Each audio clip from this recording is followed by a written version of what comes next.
Le résultat provisoire du secteur bancaire à fin septembre fait ressortir une tendance, fin septembre 2022, fait ressortir une tendance pour l'ensemble de l'année qui pourrait être meilleure que les résultats de 2021, où vous affichez 673 milliards de bénéfices consolidés.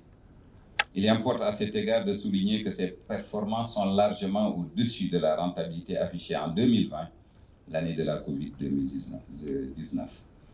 Madame la présidente de la FABEF, mesdames et messieurs les présidents des APBF, le contexte de crise invite la profession bancaire à s'inscrire résolument dans le sens de l'amélioration continue de la gestion des risques afin de préserver les acquis en matière de stabilité financière. Monsieur le futur président, j'imagine que c'est un des points de votre feuille de route. La préservation des acquis repose sur la nécessité pour le système bancaire de continuer à renforcer sa résilience en dépit des adversités du moment.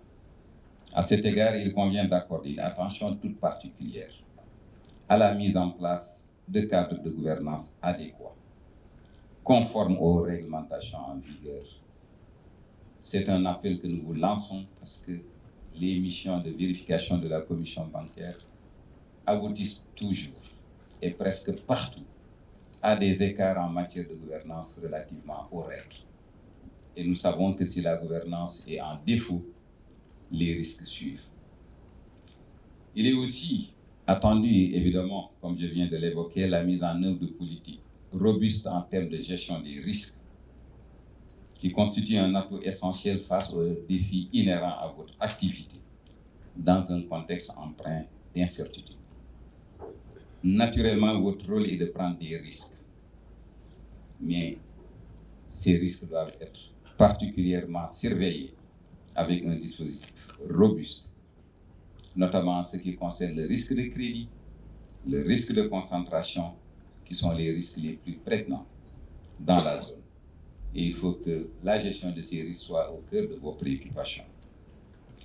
Les actions doivent également viser une plus grande maîtrise du risque opérationnel que nous voyons dans les faits divers, et ce n'est pas toujours à votre honneur que vous puissiez être dans les pages de faits divers pour des risques opérationnels qui nous semblent devoir être maîtrisés. Sans compter un risque opérationnel extrêmement fort qui vous guette à tout instant. Je veux parler de la cybercriminalité qui doit devenir un enjeu majeur pour tous. Je voudrais également citer le renforcement continu des fonds propres et des règles prudentielles à l'effet de se doter d'un coussin de sécurité pour absorber l'impact des chocs exogènes qui malheureusement seront plus fréquents. Chocs exogènes au niveau international, mais aussi au niveau de la zone avec les risques climatiques. Le prochain point qui nous semble être une très forte préoccupation, c'est l'efficacité des dispositifs de lutte contre le blanchiment des capitaux et le financement du terrorisme, qui doit être érigé au rang de préoccupation de premier plan. Le Conseil fédéral, qui se réunira ce jour, sera donné les orientations idoines afin que soient menées les actions permettant de surmonter ou à tout le moins d'atténuer les effets des défis qui s'annoncent. Comme par le passé, la FABEF va continuer à compter sur l'accompagnement régulier et constant des autorités administratives et monétaires de nos pays.